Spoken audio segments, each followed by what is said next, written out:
Hello my student, class है physics, उसमें भी है थर्मल फिजिक्स और नाम है उसके अंदर में थर्मल फिजिक्स के अंदर में kinetic theory of gases and perfect gas equation. और क्वेश्चन नंबर ये kinetic gases and perfect gas equation का ये क्वेश्चन नंबर 5 है।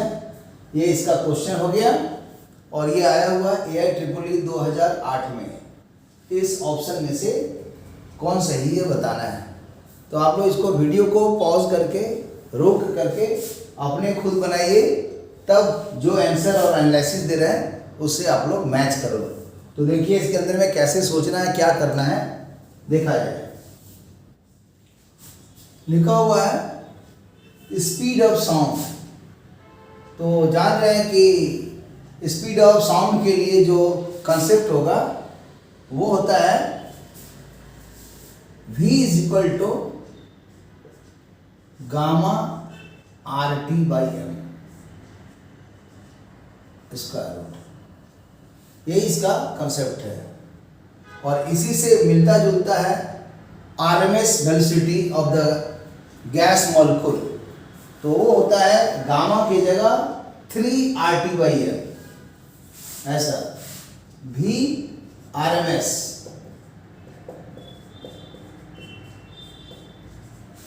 तो RMS वेलोसिटी का जो आंसर होता है kinetic theory of gases chapters में, उसी 3 को रिप्लेस कर देंगे गामा से। तो ये दिख रहा है gamma RT by M, gas का एक मतलब टेम्परेचर, मॉलिक्यूलर वेट और गामा के साथ रिलेशन होकर के ये फार्मूला आता है। और ये भी जो वेलोसिटी ऑफ साउंड आ रहा है, तो ओरिजिनल इसका आंसर जो होता है वो भी क्या है, तो होता है V depend upon two functions. Number 1 materialistic properties में एक आएगा इलास्टिसिटी और दूसरा आएगा डेंसिटी। यही दो का ये फंक्शन है। और जब इसको सॉल्व करेंगे आपको यूनिट डायमेंशन एनालिसिस से, तो ये आंसर आएगा कि V directly proportional to E का पावर A और डेंसिटी का पावर में B। और इसी को इक्वेट करेंगे तो मान लिया यहाँ K डैश लिख दिए, जहाँ ये डायमेंशनलेस कांस्टेंट है और E इलास्टिसिटी है, ये डेंसिटी है मीडियम का और ये वेलोसिटी है। तो सॉल्व करने से यूनिट डायमेंशन से आराम से A और B निकाला जा सकता है डायमेंशन एनालिसिस से।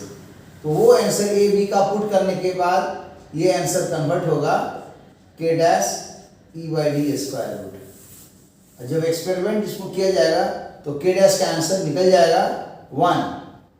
तो बाई एक्सपेरिमेंट ये 1 है, बाई एक्सपेरिमेंट। और उस समय ये फॉर्मूला हो जाएगा E बाई D।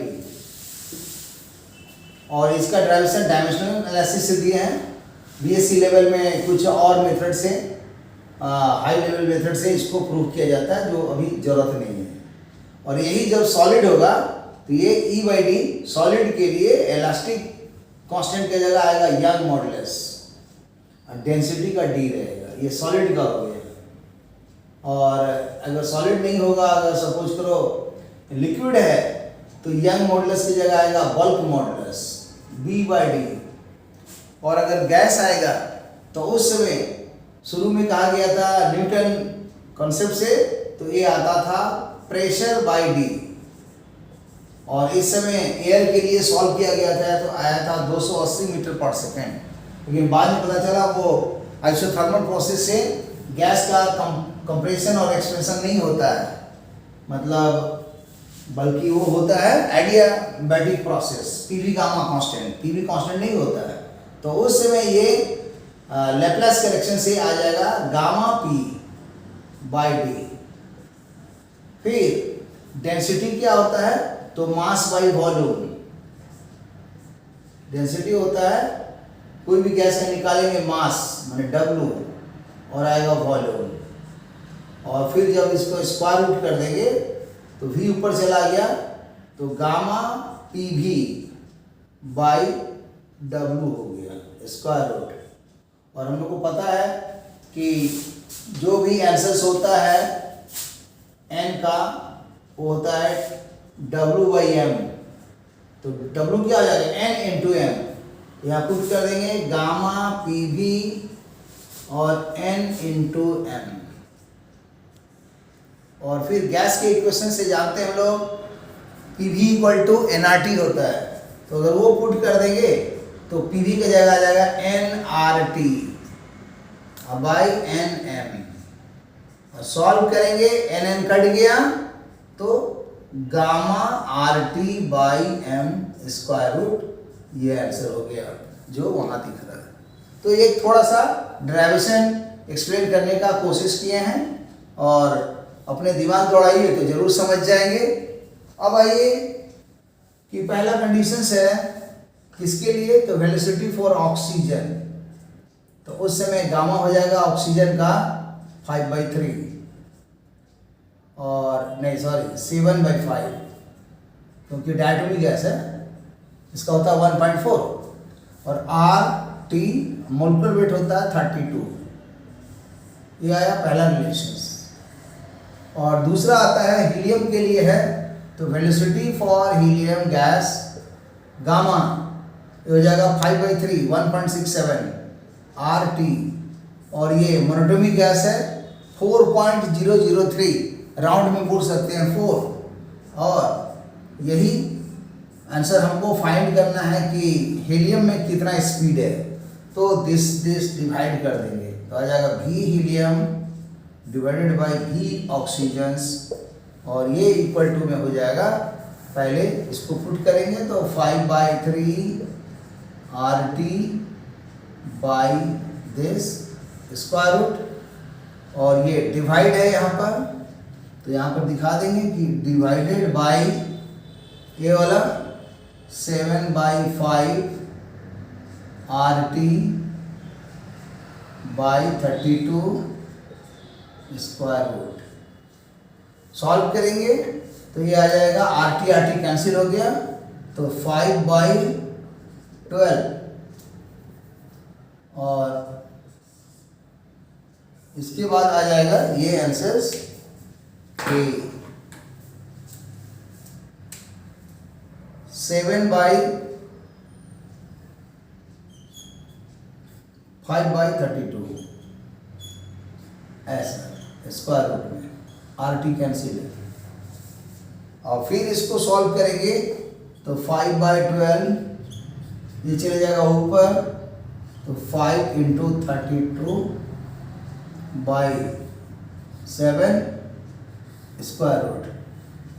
अब इसको सॉल्व करेंगे तो देख रहे हैं कि ये कैलकुलेशन किया जाए तो आ जाएगा कि 5/7 है, यहाँ 3 है, तो 5/5 हो गया, और इसमें एक कैंसिल करते हैं 16 और यहाँ 2 में 6 लिख देते हैं, तो अब आ जाएगा ऊपर में 2 5 है, तो एक 5 और नीचे में हो जाएगा मतलब 6 इंटू 7 42, और अगर काटना चाहें तो और काट सकते हैं, जैसे 2 से अगर काट दें इसको तो 8 हो गया, और ये 2 से 3 से कट जाएगा, तो अब आ जाएगा 27, और यहाँ पर हो जाएगा 5 इंटू 5 25, 25 इंटू 4 100, और फिर एक 2 तो 200 आ रहा है,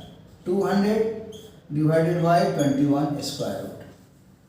कैसे, तो 5 5 25, 25 इंटू 4 आ गया 100, 100 इंटू 2 200, 7 इंटू 3 21।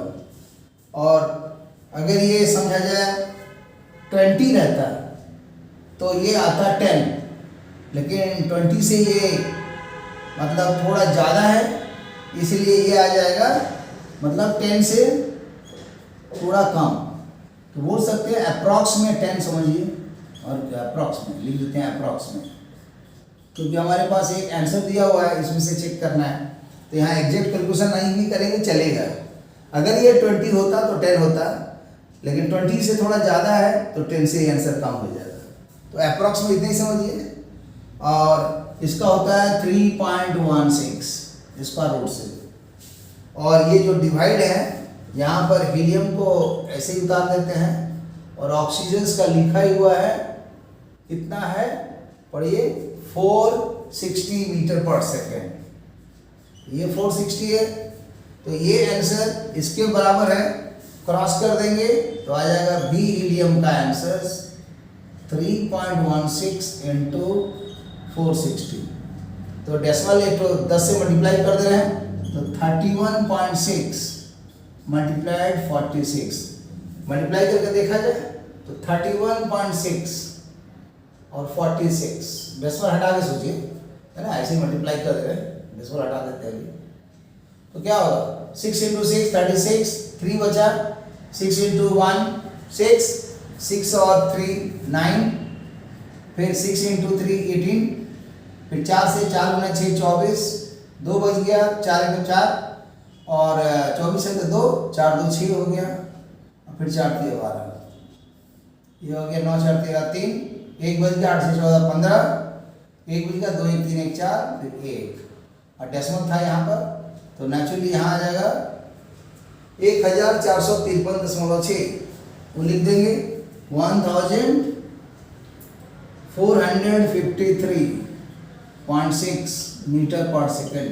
अब ये किस रेंज में है, ये तो है ही नहीं 460, ये 500 है ही नहीं, ये भी 650 नहीं आ रहा, इसके आसपास पहुंच रहा है, तो इसलिए ये आंसर सही है। लेकिन थोड़ा मिस्टेक हल्का क्यों दिखाई दे रहा है एग्जैक्ट में, क्योंकि ये 10 है नहीं, 10 से कम है, तो जब 10 से कम होगा तो यहाँ भी कम होगा, और जब यहाँ कम होगा यहाँ कम होगा, यहाँ कम होगा तो 1453 से कम होगा तो पहुंच जाएगा उतना तक। तो अप्रॉक्स में सही है और ऑप्शन डी इज करेक्ट, तो लिख देंगे ऑप्शन डी इज करेक्ट, क्योंकि ऑब्जेक्टिव है तो उस केस में पूरा परफेक्शन में कैलकुलेशन नहीं भी करेंगे तो मैनेज होगा।